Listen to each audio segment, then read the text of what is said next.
And let's bring in Andrew McKellar now. He's from the Australian Chamber of Commerce and Industry, the Chief Executive of ACCI. Andrew, thanks for your time. So you heard from the federal government, from Tony Burke, warmly welcoming the increase in the minimum wage. You're not convinced, though? Well, we're a bit more cautious, Kieran.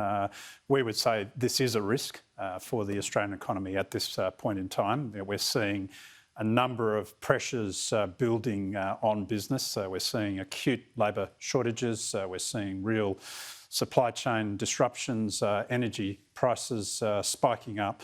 And now we see that inflation risk present as well. So our concern is that this is a very significant additional cost. So it's not just a risk, you say it's a very significant risk right now. Well, that's right. I mean, our calculation is that this increase will result in an additional cost to the affected businesses of about $7.9 billion a year.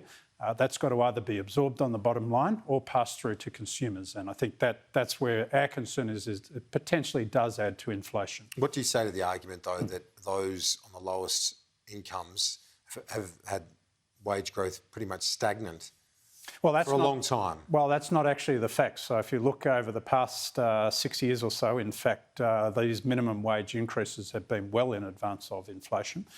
There's been actually a reasonable increase in real wages over that, or minimum real wages over that period of time.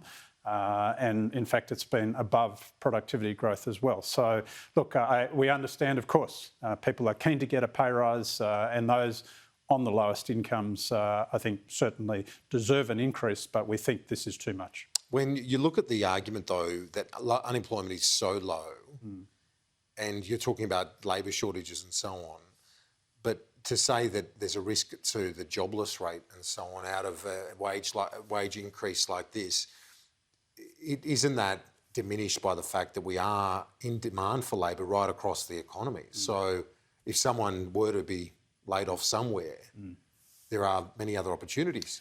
Well, I think that the issue here is the cost impact that business is facing. It comes at a time when the real risk to the economy is increasing inflation.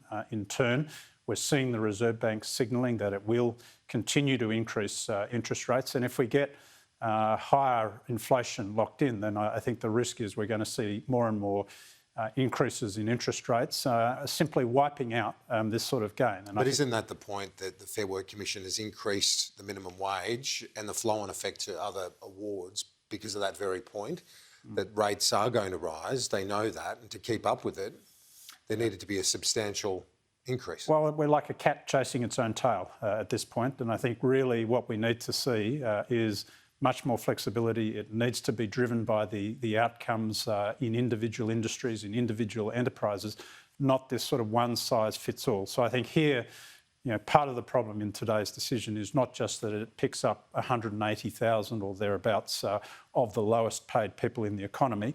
That's one thing, but then this spills through the award system, picking up about another 2.6 million people, adding $7.9 billion in cost to the bottom line for all of those businesses. When you look at the structural issues within the labour market, obviously enterprise bargaining is a big flaw.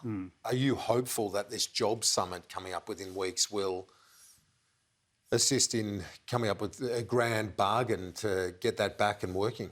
Well, I think it's critical that we use that opportunity, that all groups that are involved in that use that opportunity to really try and put some of those important issues on the table. We have to address the immediate challenges around skills and participation and migration.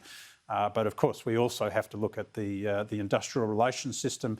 Enterprise bargaining, as you say, it's withering on the vine. Yes, we have to be able to prepare to look at real reform. Andrew McKellar, the Chief Executive of the Chamber of Commerce and Industry. Appreciate it. Thank you.